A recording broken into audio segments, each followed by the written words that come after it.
जिला न्यूज।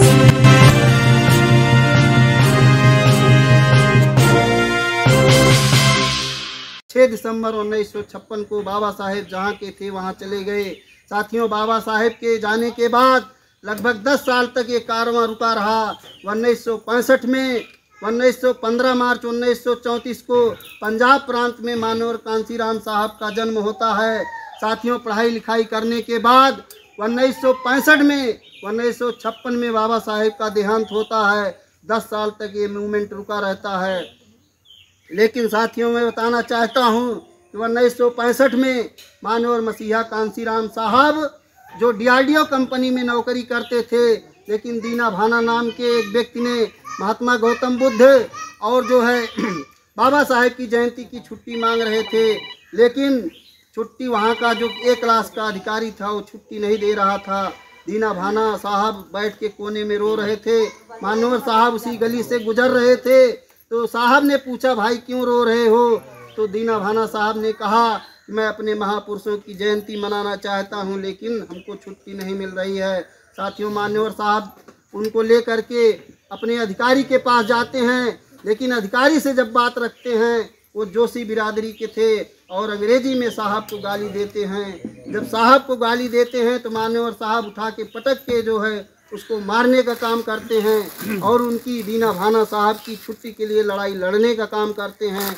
उसी समय दीना भाना साहब एक किताब देते हैं, जाति आप कास्ट, इंग्लिश में जो इंग्लिश एक हिंदी की किताब देते हैं, जाति आप कास्ट, और मानवर कांसीराम साहब उसको रात में 16 बार पढ़ते हैं।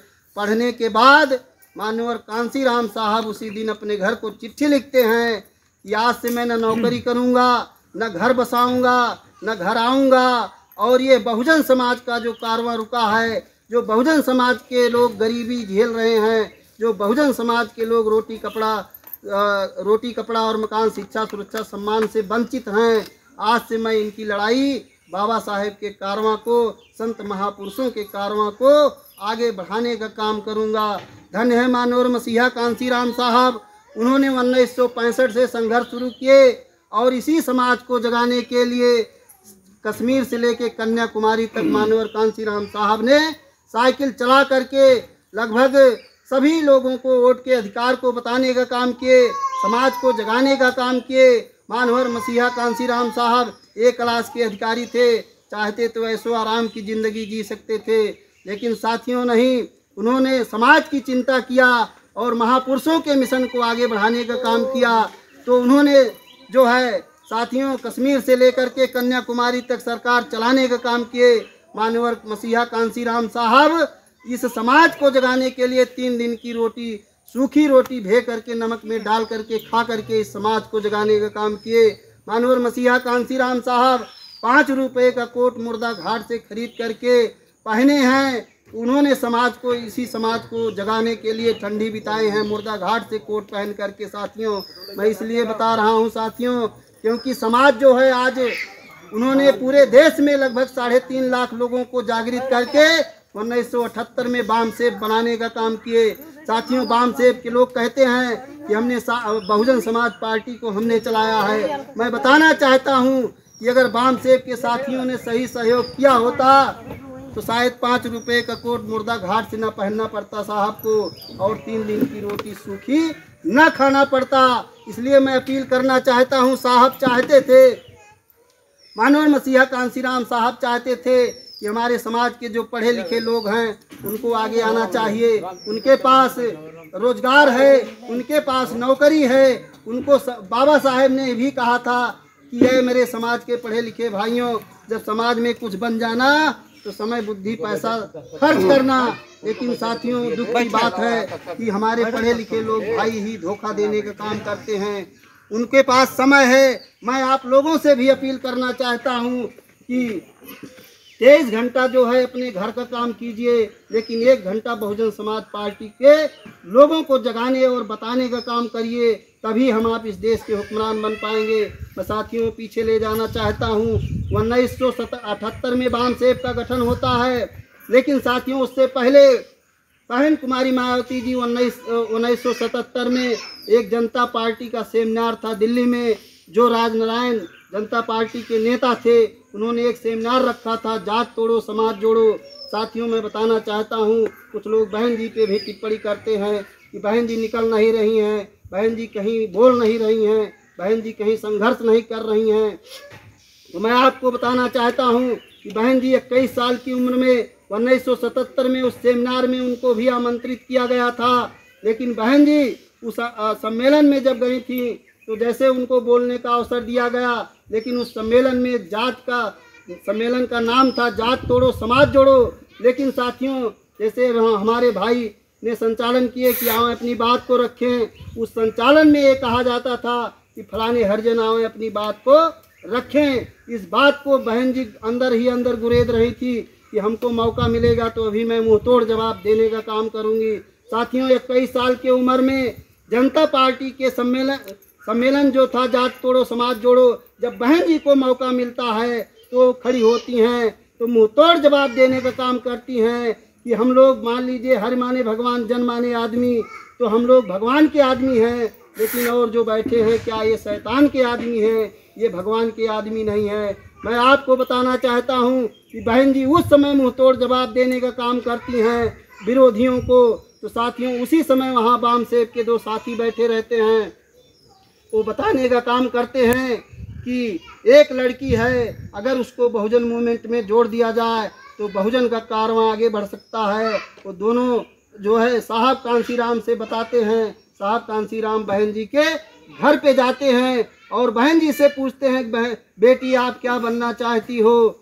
तो साहब बहन जी कहती हैं कि मैं IAS बन करके, कलेक्टर बन करके समाज की सेवा करना चाहती हूँ। तो साहब कहते हैं कि बेटी मैं आपको ऐसा नेता बना दूंगा कि जो है आपके आगे पीछे सैकड़ों कलेक्टर जो है फाइल लिए खड़े रहेंगे। धन्य हो माननीय मसीहा कांसीराम साहब। 3 जून 1995 को जब उत्तर प्रदेश की शपथ आदरणीय बहन कुमारी मायावती जी मुख्यमंत्री की लेती हैं, तो लगभग सैकड़ों IAS IPS फाइल लिए खड़े नजर आते हैं। माननीय मसीहा कांसीराम साहब ने बहन जी का जो सपना था उसको पूरा करने का काम किया। बहन जी 1977 से संघर्ष कर रही हैं। 1977 तब BSP भी नहीं बनी थी, पार्टी भी नहीं बनी थी, तब से बहन जी संघर्ष कर रही हैं। साथियों, 1978 में वाम सेब का गठन होता है, 1981 में DS4 का गठन होता है, 1984 में बहुजन समाज पार्टी का गठन होता है। तो मैं आप लोगों को बताना चाहता हूं कि बहुजन समाज पार्टी इस देश में समता मूलक समाज की स्थापना करना चाहती है। बहुजन समाज पार्टी इस देश में रोटी कपड़ा मकान शिक्षा सुरक्षा सम्मान दिलाना चाहती है। बहुजन समाज पार्टी किसी जाति धर्म के खिलाफ नहीं है। बहुजन समाज पार्टी दबे कुचले समाज के लोगों को रोजी रोजगार देने के लिए बहुजन समाज पार्टी बनाई गई है। इस देश में अमन चैन कायम करने के लिए बहुजन समाज पार्टी बनाई गई है। 1984 में बहुजन समाज पार्टी बनने के बाद 1986 में पहला चुनाव, साथियों मैं बताना चाहता हूँ, हरिद्वार से चुनाव बहन जी ने लड़ा था। वो कांग्रेसियों ने रामविलास पासवान को लाके खड़ा कर दिए, बहन जी चुनाव हार जाती हैं। 1989 में फिर जो है रामविलास पासवान बिजनौर से चुनाव लड़ती हैं बहन जी, तो जो है फिर रामविलास पासवान को एक कांग्रेसी ले आकर के खड़ा करते हैं, बहन जी चुनाव जीत जाती हैं और रामविलास चुनाव हार जाते हैं। बहन जी 89 में जो है साथियों, मैं 89 में 3 सांसद हमारे बने थे। तीनों सांसद जो है BP सिंह की सरकार जब अल्पमत में आई तो हमारे तीनों सांसद ने मिल करके इस देश में यादव वर्मा लोहार बढ़ई कहार कुहार नाऊ तेली कोरी पासी चमार जितने भी लोग हैं बैकवर्ड के, खास तौर से बैकवर्ड के साथियों को बताना चाहता हूँ, इस देश में अगर 27% आरक्षण लागू हुआ तो बहन कुमारी मायावती जी माननीय मसीहा कांसीराम के संघर्ष की बदौलत साथियों मिला है। 3 सांसद हमारे 1989 में थे और BP सिंह की सरकार अल्पमत में आई। तालकटोरा स्टेडियम में बहन जी और मान्यवर साहब धरना दिए, कहा कि मंडल कमीशन लागू करो वरना कुर्सी खाली करो। साथियों, तब जा करके BP सिंह, यहाँ तक कि साथियों आप जिसको पूजनीय बाबा साहेब को पूजनीय मानते हो, इनको भारत रत्न तक कांग्रेसियों ने नहीं दिया था। 1989 में जब जो है बीपी सिंह की सरकार को समर्थन दिया, 3 शर्त रखे मानवर मसीहा कांसीराम साहब और बहन कुमारी मायावती जी कि मंडल कमीशन लागू करो वरना कुर्सी खाली करो। दूसरा शर्त यह था कि बाबा साहेब को भारत रत्न दो और पार्लियामेंट के अंदर बाबा साहेब की मूर्ति लगाने का काम करो। तीसरा जो है अडवाणी जी रथ लेके चल रहे थे उसको रोकने का काम करो। ये बीपी सिंह की सरकार बचा करके बहुजन समाज पार्टी की बदौलत ये 27% आरक्षण मिल रहा है। साथियों, बहन कुमारी मायावती जी और मानवर मसीहा कांसीराम साहब के संघर्ष की बदौलत 27% आरक्षण पा रहे हैं जो बैकवर्ड के भाई हैं। साथियों, इतना ही नहीं, मैं आपको बताना चाहता हूं, अभी हमारे साहब बता रहे थे कि 1989 के बाद 93 में सपा बसपा का गठबंधन हुआ। गठबंधन में जो है सरकार चल रही थी, लेकिन मैं आपको बताना चाहता हूं कि माननीय मुलायम सिंह यादव किस मुख्यमंत्री थे, लेकिन यहीं अलीगढ़ एक जिला है, वहां पर जो है एक भट्ठा था, उसमें 16 महिलाओं दलित महिला थीं, उनका सामूहिक बलात्कार होता है और आदरणीय बहन जी इस प्रदेश की कोऑर्डिनेटर रहती हैं। लेकिन जब आदरणीय बहन कुमारी मायावती जी माननीय मुलायम सिंह जी से बात करती हैं कि जो है इतना हमारी सपोर्ट से हमारे समर्थन से आप सरकार चल रही है, तो ये अत्याचार अन्याय अत्याचार हो रहा है, इसको रोकना होगा। माननीय मुलायम सिंह यादव उस भट्ठे का जो मालिक था उसकी तरफ बात कर रहे थे। उसी समय जो है 93 में गठबंधन टूटा और 3 जून 1995 को आदरणीय बहन कुमारी मायावती जी इस प्रदेश की मुख्यमंत्री होती हैं। जब प्रदेश की मुख्यमंत्री होती हैं तो लॉ एंड ऑर्डर मजबूत होता है, कानून व्यवस्था मजबूत होती है। साहब ने अभी बताया था कि 1,48,000 अपराधी को जेल भेजने का काम बहन कुमारी मायावती जी ने किया था और योजना का जो है आप लोगों को बताने का काम किए। जब बहन कुमारी मायावती जी 6 महीने में प्रदेश को अमन चैन लाने का काम करती हैं तो इन्हीं भाजपाइयों के पेट में दर्द होता है, समर्थन फिर खींच लेते हैं। साथियों, तीसरी बार गठबंधन होता है 2002 में। इसी बीच में जो है हमारे 4 एमपी जो है जीत कर जाते हैं और अटल बिहारी वाजपेयी जी इस देश के 13 दिन के लिए प्रधानमंत्री बनते हैं। तो 2 बार 3 बार जो हमारी सरकार को गिराने का काम किए थे माननीय बहन कुमारी मायावती जी ने पार्लियामेंट के अंदर एक वोट से सरकार अगर बदला लिया है तो अटल बिहारी वाजपेयी की सरकार को एक वोट से गिराने का काम 1999 में किया है। बहुजन समाज पार्टी में वो ताकत है। साथियों, मैं आपको हरासमेंट होने की ज़रूरत नहीं है, मनोबल गिराने की ज़रूरत नहीं है। आदरणीय बहन कुमारी मायावती जी आज भी संघर्ष कर रही हैं। 67 साल की उम्र की हो गई है बहन जी।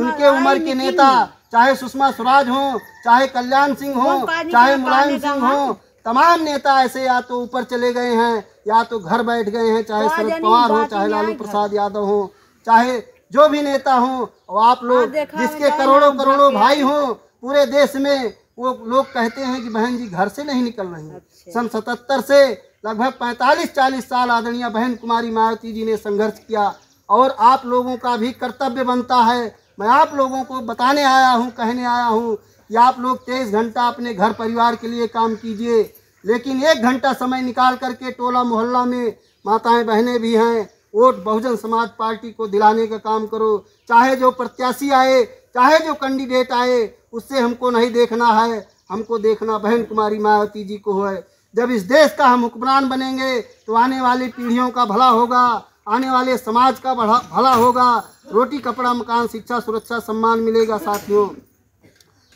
2002 में हमारी 16 महीने सरकार चली। 16 महीने सरकार चलने के बाद जो है जब सरकार गिरा दिए भारतीय जनता पार्टी ने कहा कि उस समय भी इन लोगों ने चाल किया, कहा कि 60 सीट पे भाजपा लड़ेगी, 20 सीट पे हम लड़ेंगे। तो मान्यवर साहब और बहन जी ने कहा कि हम इसलिए पार्टी नहीं बनाए हैं कि आपको बढ़ाने के लिए बहुजन समाज पार्टी खुद सक्षम है, बहुजन समाज पार्टी खुद स्टैंड करेगी। उन्होंने कहा मैं आपकी सरकार को गिरा दूंगा। तो बहन कुमारी मायावती जी ने 25 अगस्त 2003 को दिल्ली में लाखों लोगों को बुला करके कहा मैं अभी इस्तीफा दे रही हूँ, और उसी दिन बुला करके बहन जी ने इस्तीफा दे दिया। साथियों 2 साल संघर्ष चलता रहा। 2007 में हमारी उत्तर प्रदेश की जनता आपस में यादव वर्मा लोहार बढ़ई कहार कुहार नाऊ तेली कोरी पासी चमार ठाकुर, बनिया, मुस्लिम को जोड़ करके 2007 में भाईचारा बना और पूर्ण बहुमत की सरकार उत्तर प्रदेश में बनी। 2007 से 12 तक सरकार चली। साथियों, अभी हमारे साहब बता रहे थे लगभग 23 लाख लोगों को नौकरी दिया गया, पट्टा दिया गया, आवास दिया गया, पेंशन दिया गया, मजदूरी बढ़ाई गई, तमाम योजना चला करके जो है बहन जी ने विकास करने का काम किया। साथियों, मैं आपको बताना चाहता हूं कि बहुजन समाज पार्टी एक मिशन है, ये ख़त्म होने वाली नहीं है। लोग बहकावे में आ जाते हैं, तमाम लोग बाम से बनाए टहल रहे हैं। हमारे नवयुवक एक पार्टी आई है, उसके पीछे घूम रहे हैं गमछा नीला ले करके। साथियों, ये बालू की भीत हैं, कुछ दिन तक रहेंगे, उसके बाद खिसक जाएंगे। इंडियन जस्टिस बना करके रामराज उदित राज आए, रामविलास पासवान आए, रामदास अठावले चल रहे हैं, वहाँ महाराष्ट्र में हैं। तमाम दलित नेता को आगे कर करके बहुजन मूवमेंट को कमज़ोर किया जाता है। आप लोगों को इनसे सावधान रहने की ज़रूरत है। अगर हमारी पार्टी कोई हितैषी है तो बहुजन समाज पार्टी है। बहुजन समाज पार्टी एक विचारधारा है। इसका 23 स्टेट में कार्यालय है, 23 प्रदेश में इसका कार्यालय है और बहुजन मूवमेंट आगे दिनों दिन बढ़ रहा है। साथियों, कमज़ोर नहीं है। हमको आपको महापुरुषों के मिशन को आगे बढ़ाने के लिए इसको तन मन धन से सहयोग भी करना चाहिए। साथियों,